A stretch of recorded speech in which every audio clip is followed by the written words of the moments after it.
अवधूत चिंतन श्री गुरुदेव दत्त. दसऱ्याचं दुसरं रूप म्हणजेच नरसिंह सरस्वती स्वामी महाराज. आपण आलो आहे त्यांच्याच गावाला, म्हणजेच कारंजा लाड येथे. कारंजा लाड येथेच नरसिंह सरस्वती स्वामी महाराजांचा जन्म झाला.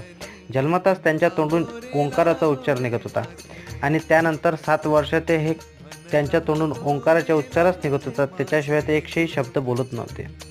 त्याच्यानंतर 7व्या वर्षी त्यांनी त्यांच्या आईवडिलांना असे म्हटले की माझी मोहनचे करा, त्याच्यानंतरच मी बोलेल.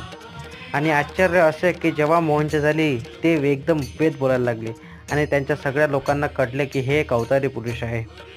आणि त्याच्यानंतर 8व्या वर्षी त्यांनी आपले घर त्यागले आणि मातापित्यांचा आशीर्वाद घेऊन त्यांनी घर सोडले आणि बद्रिकेला गेले. हे जे घर दिसत आहे हे त्यांचं रिअल घर आहे आणि पूर्ण व्हिडिओ तुम्ही पाहू शकता. माझ्या चॅनलवर लिंक खाली दिली आहे, नक्की पहा.